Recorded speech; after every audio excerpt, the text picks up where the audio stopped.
Maqaa Abbaa, kan Ilmaa, kan Hafuura Qulqulluu, Waaqa tokkoo. Ameen. Dhiifamaa fi tolummaa isaa nuuf baay'isee Waaqayyo Abbaan keenyaa akka baay'ina cubbuu keenyaa osoo hin taane akka tolummaa fi dhimma isaatti eegee tiksee hanga saakaatti kan nu ga'e qulqulluu kan ta'e maqaan isaa guddaa kan galatoomeedhaa fi kan ulfaatee nuuf haa ta'u. Maatiiwwan Waaqayyoo ijoolleen haadha keenyaa qulqulleettii Dubroo Maariyaam sagalee kana kan dhaggeeffattan hundumti keessan bakka adda addaa kan jirtan akka isaatii bakka jirtanitti maqaa gooftaa keenyaa fayyisaa keenyaa Iyyasuus Kiristoosiin nagaan isin gaafadha. Akkam ooltanii, akkam turtanii, akkam galgaleessitanii. Ameen. Galateeffamuu nama loomaa keenyaa fayyisaa keenyaa Iyyasuus Kiristoos kan ta'e maqaan isaa baddaa samii irratti afaan qulqullootaa ergamoota isaatiin afaan qulqulloota abbootii keenyaa harmoolii keenyaan qulqulluu kan ta'e abbaasaa qulqulluu kan ta'e hafuura qulqulluu wajjin yeroo hundumaa kan galateeffamuu nurrattis maqaan isaa qulqulluun guddaa kan galatame nuuf haa ta'u. Deessoo gooftaa keenyaa haadha hunduma keenyaa qulqulleettii Dubroo Maariyaam qulqulloota ergamoota Waaqayyoo qulqulloota abbootii keenyaaf harmoolii keenya hunduma isaaniidhaaf akka kennaa isaaniitti galannii fi ulfinni guddaan isaaniif haa ta'u.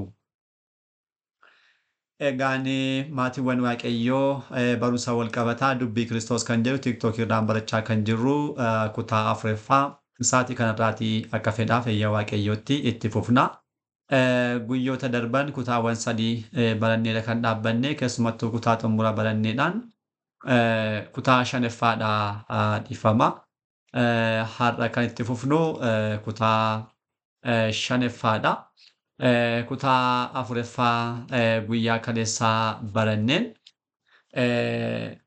ilmi Waaqayyoo nama ta'uusaadhaa fi fakkeenyotaa fi raajiiwwan jennee kan eegalleen raajiiwwan qulqulloonni raajonni Kiristoos dhalachuusaadhaan dura kan isaan barreessan tarreessinee muraa isaanii ilaalleerra. Har'a immoo kutaa shanaffaadhaan itti fuudhaan kan ilaallu fakkeenyota ta'a jechuudha. Lamaan isaanii wal qabatu daqiiqaa qabnuun fakkeenyota nama ta'uu Kiristoosiidhaaf dursanii mul'atan kan jedhu ni ilaallaa jechuudha. Fakkeenyonni kun gooftaan keenyaa fayyisaan keenyaa Iyyasuus Kiristoos nama ta'uusaadhaaf raajiiwwan kallattiimaan ni dhufaa ni dhalataa jedhanii akkuma barreeffamee fi fakkeenyaan immoo osoo maqaan dhayin fokkeessuudhaan kallattii adda addaatiin yeroo sanaadhaaf seenaa kan fakkaatan inni sirriin garuu Kiristoosiidhaaf kan dubbatame kan raawwatame seenaawwan baay'een kitaaba qulqulluu keessatti ni arganna. Keessumattuu kakuu moofaa kitaabolee jalqabaa seera uumaraa kaasnee itti fufnee gaafa dubbisnu wantoonni baay'een achi keessatti raawwataman kallattiimaan fakkeenya Kiristoosidha. Seenaa fakkaachuu danda'u garuu achi keessatti innumti mataansaa kan Kiristoosidha kan dubbatamee jiru. Kanaafidha gooftaan keenya yeroo du'a ka'uusaadhaa booda warreen gara Emaa'os deemaa turan duukaa bu'oota lamaaniif yeroo barsiisu waa'ee isaadhaaf kitaabolee Musee keessattii fi kitaabolee raajotaa keessatti kan barreeffaman hiikee barsuu jalqabe kan jedhu isa kanadha. Kitaaba Musee gaafa laallu Kiristoos kan jedhu ilma Waaqayyoo kan jedhu argachuu dhiisuu dandeenya. Garuu waa'ee isaadhaaf kan dubbatan raajiiwwaniidhaa fi akkasumas fakkeewwan baay'een ni jiraatu. Baay'ee jiru. Abboonni keenya yeroo kitaaba qulqulluu hiikan kakuun moofaa guutummaan isaa waa'ee Kiristoosiif barreeffamee jedhaniitu ibsaniiru.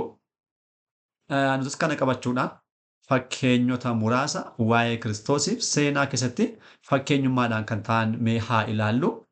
Kan jalqabaa seenaa seera uumamaa boqonnaa 22 lakkoofsa 1 kaasee hanga 13 irratti kan dubbatamedha. Inni kunis maalidha? Abrahaam egaa abbaa amantii kan jedhame dulluma jala umurii isaa gara dhumaa irratti naannoo 99 gaafa ga'u mucaa tokko Yisihaaqiin argateera. Kana booda Waaqayyo mucaa kana akka inni aarsaa isaa taasisuudhaaf ni gaafata. Kana booda Abrahaam Waaqayyoo wanta jaallatuudhaaf tole jechuudhaan fudhate ajaja Waaqayyoo qabachuudhaan osoo Saaraatti hin himin mucaa isaa qabatee harreetti qoraan fe'uudhaan billaa qabatee akkasumas hojjettoota garbicha isaa lamaan qabachuudhaan ni deemaa jechuudha. Kan inni deemu immoo gara Qaraaniyoodha. Qaraaniyoo deema. Tulluu Qaraaniyoo guyyaa sadiif halkan sadii deemee achi ga'a. Achi ga'a. Kana booda ni deema. Gaafa guyyaa sadiif halkan sadii gaafa xumuramu Qaraaniyoo ga'ee kana booda Waaqayyo asitti aarsaa naaf dhiyeessi jedhee tulluu Qaraaniyoo ba'eetu mucaa isaa gadi garagalchee yeroo inni morma kutuudhaaf ka'e Abrahaam mucaa kee aarsaa akka tanaaf goote argeera. Mucaa kee irratti waa tokkoyyuu hin raawwatiin kan jedhu sagalee dhaga'e. Kanumaan bakka sanatti hoolaa hidhamtee jirtu argeetu hoolaa sana waaqayyoodhaaf aarsaa taasisee deebi'eera jechuudha Abrahaam. Innaasa kanadha. Fakkeenya Kiristoos nama ta'uu ilma waaqayyoodhaaf jennee kan kaasne jechuudha. Inni kun akkamitti hiikama? Abrahaam fakkeenya waaqa abbaati. Yisihaaq immoo fakkeenya waaqummaadhaa fi hoolaan immoo fakkeenya namummaa gooftaa keenyaaf fayyisaa keenya Iyyasuus Kiristoosidha. Yisihaaq qoraan baatee tulluu bakka ba'e akkasuma gooftaan keenya fannoo isaa baatee ba'uudha. Tulluu Mooriyaam isuma tulluu Qaraaniyooti. Yisihaaq du'in akkuma hafe gooftaan keenya waaqummaa isaadhaan hin duune jalqabarraa kaasne haala kanaatiin kan hiikamudha. Abrahaam mataansaa fakkeenya waaqa abbaati. Waaqayyo በእርግጥ kana dhuguma dursee karaa Abrahaam agarsiiseera. Kitaaba qulqulluu kakuu haaraa keessaa wangeela Yohaanisitti kan argannu Waaqayyo ilma isaa tokkicha dabarsee hanga kennutti akkasumatti addunyaa kana jaallateera jechuudhaan dubbata. Akkasumatti indihu woddu'aal akkasumatti jaallateera jechuudhaan dubbata. Maal inni akkasumatti jaallachuun kun jennee gaafa laallu jaalala addaadha kun. Waa tokko osoo hin kaffaliin tola jaallachuu jechuudha. Innaa jaalalli kun immoo nama fakkaatee kunoo gara Abrahaamitti gaafa dhufnu dursee argameera. Jechuun Abrahaam mucaa tokko kan qabu garuu mucaa kana dabarsee waaqayyoodhaaf aarsaa taasisuudhaaf kan kenne jaalala akkamiidha waaqayyoodhaa kan qabu kan jedhu kan agarsiisudha. Amma kanaatti mucaa isaa tokkicha dabarsee amma kennutti eenyuun jaallatee waaqayyoodhaan jaallateera. Innaasa kanadha jaalala waaqayyoo addunyaa jaallate ilma isaa tokkicha hanga kennutti addunyaa kana jaallateedha kan jedhame kakuu moofaatti haala kanaatis ibsamedha.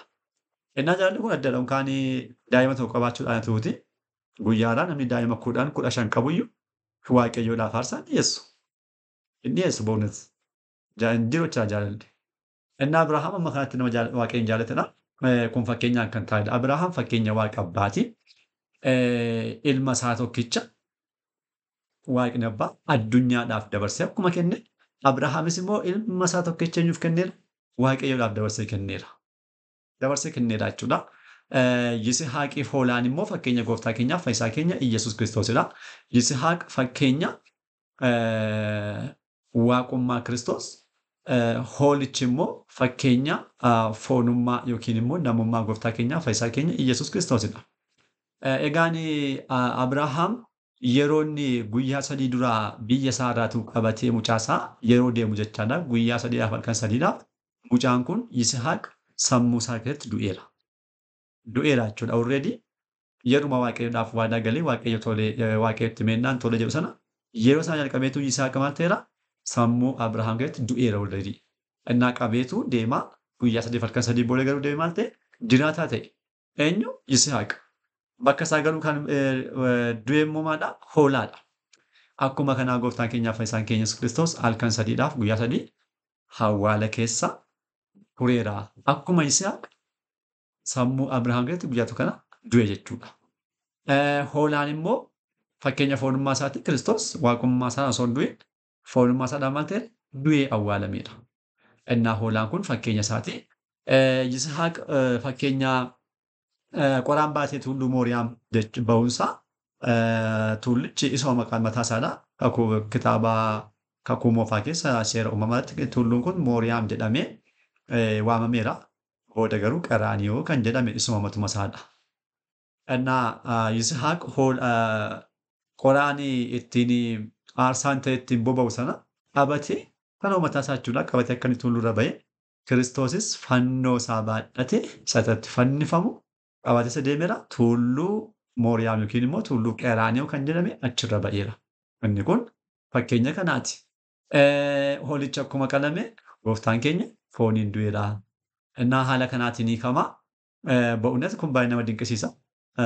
Waaqayyo jalqooma isaa Abrahaamiin gaafa mucaa kee aarsaa naaf dhiyeessu jedhu hinnoo haa ta'u tole.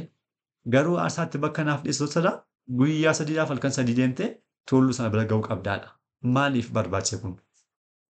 Maaliif achuma mana isaa jalatti gadi bu'ee yookiin mana isaa irraa xiqqoo yoo haadha sodaate ta'e xiqqoo isaa lama deemee dhiyeessuu hin danda'u ture bakka jiru sana tulluutti dhibee sanaa fedhetu miti. Ittiiyyuu booda ilmi waaqayyoo dhufee kan uummanni itti fannifamu bakkuma sanatti waan ta'eedhaaf fakkeenya kana agarsiisuudhaaf booda yeroo wangeelli waaqayyo akkasumatti addunyaa jaallateera gaafa jedhu jaalala akkamiidha kan jedhu hubachuu hin dandeenyu ba'uunati. Jaalala akkamiidhaan jechuu hubachuu hin dandeenyu.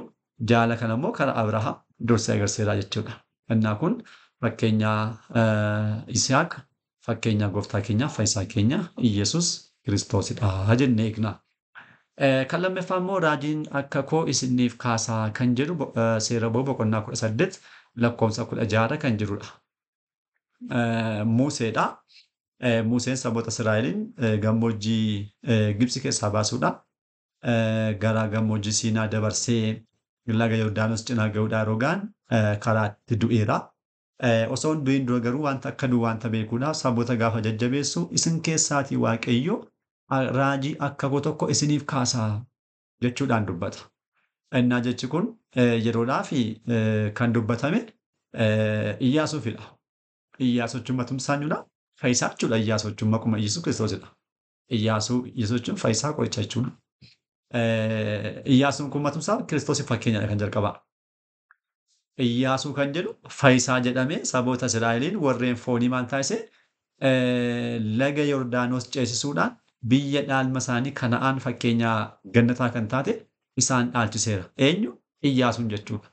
Akkuma kanaaf fayyisaa kan jedhame Iyyasuus Kiristoos immoo maqaan isaa hiikkaan isaa fayyisaa kan ta'e kiristaanota yookiin immoo warreen ibiddatti gataman sanyii Addaam hundumaa innis maal taasiseera?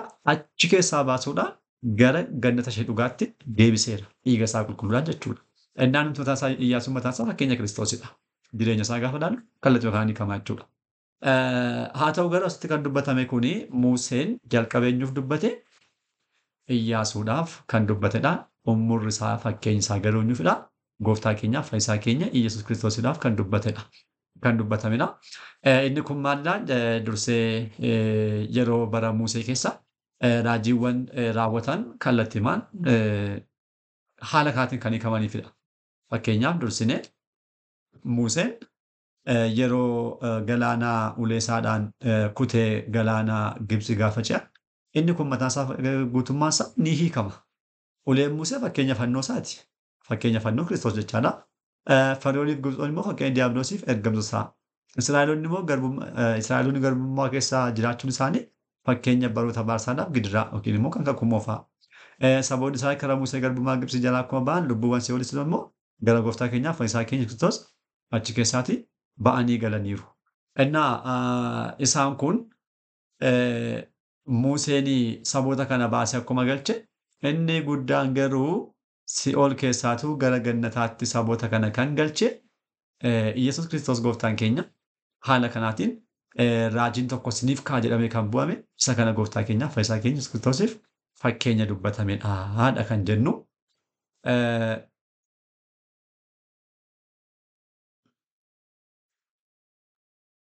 Ifama.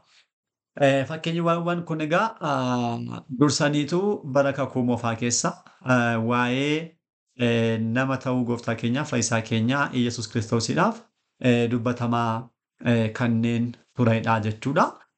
Dabalataa warreen kaan yoo ilaallee kan akka Yoseef fakkeenyaaf yoo ilaalle Yoseef matumti isaa fakkeenya gooftaa keenyaaf fayyisaa keenya Iyyasuus Kiristoosidha. Inni jalqaba eessatti gatame saboota isaa keessaa dhalate kana booda gaarummaa qabu qofaadhaaf sababa gaarummaa isaa maal ta'e obbolaawwan isaa sanyiin isaa qarshii 20 gurguraniitu isa gataniiru. Booda immoo innumtachi keessaa bakka isaan gatan sana keessaa deebi'ee ka'uudhaan maal ta'e sabootuma kanaaf deebi'ee qoricha ta'eetu isaaniin oolcheera. Beela jalaatti isaan oolcheera. Gooftaan keenyaaf fayyisaan keenya Yesuus Kiristoos achi keessaa dhalatee achuma keessaa warreen Israa'el keessaa dhalateetu Yihuudoota keessaa achi gooti wanta gaarii raawwate. Sababa gaarummaa isaa qofaadhaaf maal taasisanii qarshii 30 dabarsanii gurguraniitu akka inni du'ee achumaan hafu taasisan. Inni garuu isaan akka haagatan malee bakkeetti baasanii haagatan malee deebee gara achi keessaa ka'uudhaan maal ta'e hundumaadhaaf jireenya kan kennu hundumaadhaaf furmaata kan jennu jireenya barbaadaa kan ta'etu jiraate jechuudha. Innaa isaan akkas akkasii kun baay'ooliin isaanii kan ilaallu kallattimaan haaluma kanaatiin kan ibsamanidha. Addaan mattaasaa fakkeenya Kiristoosidha. Nohii mataasaa fakkeenya Kiristoosidha. Loox fakkeenya Kiristoosidha. Qulqulloonni jiran hundumtuu fakkeenya Kiristoosidha. Nohii ibiddaa uummanni bishaan badiisaan akka hin dhumneedhaaf ajaja waaqayyoodhaan maal ijaare? Doonii ijaaruudhaan doonii sanaan addunyaan badiisaarraa akka isheen ooltuudhaaf waggaa tokkoof achi keessa doonii erga ba'aniitii booda maal ta'e? Wayinii irraatii dhuguudhaan wayinii hojjete. Bargit wayiniin amma sanaatti hin jiru jedhama. Nohi achirratti wayinii dhaabee wayinii isaarraa gaafa isheen geessu dhugeetu machaa'e. Nohi kana kan taasise hamminummaadhaaf miti, namoonni akka jallisan miti. Isa dura sijjamir wayiniin hin jiru jedhanii abboonni kaniiru. Wayiniin hin jiru. Garuu Nohi dhaabuudhaan hin beeku waan ta'eedhaaf hin qammasee kana booda wanti jalqaba qammasan akka nama godhu beekamaadha. Ni machaa'edha. Innaa kana booda machaa'ee kufee. Akkuma kanaa Kiristoos immoo maaliin machaa'ee? Jaalala dhala namaadhaan machaa'ee. Jaalala namaadhaan machaa'ee qullaasaa fannoorra oolee. Nohi qullaasaa meedaa keessa ciisee. Kana booda ijoolleewwan lamaan inni jalqabaa dhufee ee'uudha itti kolfe. Kaam jechuudha abbaa isaatti isa kolfe. Kana booda warreen qajeeltonni immoo Seemii fi Yaafet immoo akkamitti qullaa abbaa keenya jechuudhaan haguuggatanii achi galagalanii itti deemanii. Akkuma kanaas immoo fakkeenya Kaam kan ta'an Yihuudoonni Kiristoositti kara deemtonni jechaadha. Osoo waaqa ta'eetu asirraa bu'a jechuudhaan itti qoosanii dhimma isaan keessa galuudhaan jechuudha karaa kanneen deeman. Fakkeenya Yaafetiidhaaf Seem kan taate aduudhaaf wajjiin immoo maal ta'ani? Qullaa waaqa keenya ilaaluu hin dandeenye jechuudha. Ofii isaanii dukkana kennanii jechuudha. Innaa kun fakkeenya kanaatiin dursee kan raawwatedha. Abboonni jiran hundumtuu kitaabis kanneen jiran ba'uunet fakkeenya Kiristoosidha. Innaa Kiristoos ilmi waaqayyoo akka inni nama ta'u, nama ta'es immoo giddaawwan kan hundumaa akka inni simatudha. Dursanii wanta raawwatamanidha jechuudha isaan kuni. Kanaafuu walumaa galatti fakkeenyotaa fi raajiiwwan nama ta'u gooftaa keenyaaf fayyisaa keenya Iyyasuus Kiristoosiidhaaf raawwataman kana booda kan dhufu ilmi waaqayyoo maalummaa isaa uummanni akka beekuudhaaf kan jalqabaa. Uummanni yeroo inni dhufu fayyinni isaa gaafa isaaf raawwatamu inni dhufu kun fokkaatanii kanneen dhufan baay'ee waan jedhaaf jechuudha. Isa kan agarsiisuudhaaf kitaabni raajotaa guutummaan isaa raajonni 16 kan barreessan gara dhumaadha kan jiru kakumofa. Inni kun mataan isaa guutummaan isaa waa'ee Kiristoosidha. Waa'ee Kiristoos jechuudha. Gaafa dhufu Masichi kana fokkaataa. Iddoo kam ta'ataa? Beeteliheem. Kana booda gara Gibxitti baqataa. Deebi'ee Naazireetti guddataa. Barumsa isaa Galiilaatti jalqabaa. Yeroo inni cuuphamuu galaanni gara duddubaatti baqatti jechuudhaan kan hundumaa. Hareera taa'ee Yerusaalem galaa. Kana booda fayyina keenyaaf dhufee yeroo kana hundumaa gaafa dhiphatee reebamee argamu bareedina kan hin qabne fokkaate. Kiristoos qaamaan gaafa ilaalamu fuulaan gaafa ilaalamu baay'ee bareedaa ture. Garuu gaafa jimaata Isaayyaas dursee jimaata Kiristoosiin fannootti kan argisana yeroo barreessu dingi baatee illee baay'ee bareedina kan hin qabne ta'e argine. Reebamaa waan tureedhaaf dhiigni isaa foon isaa alaa dhumee dhiiga qullaateera waan ta'eef kana kan dursanii arganiiru. Fannootti hobxaattee dhugaa ni fannifamaa ni du'aa du'ee du'aa ka'a kan Masiin jedhaniitu kana hundumaa dubbataniiru. Masiin kun immoo ilma waaqayyoo jedhama. Ofuma isaa waaqa jabaadha jedhanii raajonni dursanii kan isaan dubbatan kun yeroo inni dhufu namoonni akka isaan ittiin dogoggorreedhaafidha. Ittiyyuu kan dhufu siniifidha waan ta'eedhaaf jecha haala kanaatiin durfamee Kiristoos hodhaatiin dura inni ni jira. Ni dhaate gaafa jennu akka keenya kanatti miti gara fuuldaatti ni ilaalla. Inni kan dhalatee foon uffateetu malee jiraattummaan isaa achirraatu kan eegale jechuu keenya miti. Nuti gaafuma gadameessaa harmee keenya keessatti uumamnu jireenyi keenya kan jalqabu achirraadha. Isaan dura waa tokko hin turre hin jirru jechuudha. Yesuus Kiristoos garuu ni dhaate gaafa jennu foon uffatee mul'ateedha malee achirraatu jalqabachuu keenya miti. Kanaaf hidhannumti mataa isaa maal jedheera? Wangeela Yohaannis boqonnaa 8 lakkoofsa 58 gaafa laallu dhugaa dhugaa isiniin jedhaa ani Abrahaamin durseeyyuu nan jira jechuudhaan inni Abrahaam Kiristoosiin dursee naannoo waggaa 2000 dursee jiraachaa kan ture. Dhaloota Kiristoosiin dursee jechuudha. Kiristoos garuu maal jedhe Abrahaam durseeyyuu ani nan jira jechuudhaan dubbata. Dhalannaan isaa dursee kan jiru isatu foon uffatee dhufe malee kan hin jirre akka keenya dhalannaa isaa irraa jalqabee jireenya isaa kan jalqabu miti jechuudha. Kanaafuu walumaa galatti raajiiwwanii fakkeenyaawwan kun ilmi waaqayyoo nama ta'uusaa kan agarsiisan jechuudha. Kutaa 5ffaadhaan qabannee kan dhiyaannu ilmi waaqayyoo kun nama ta'uunsaa maaliif barbaachise? Akkasumatti maaliif hin fayyisne dhala namaa kan jedhu qabannee ni dhiyaanna. Dhalli namaa fayyuudhaaf waaqayyo maaliifidha kana hundumaa kan deebi.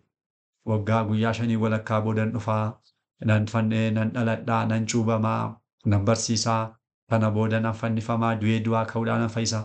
Kana hundumaa maaliif taasise? Sa'aatima sanatti maaliif fayyisee hin dhiisin? Amma kanaa dhalli dhuguma fayyina addaamiidhaa fi ilmi waaqayyo nama ta'uun barbaachisaa ture moo hin turre?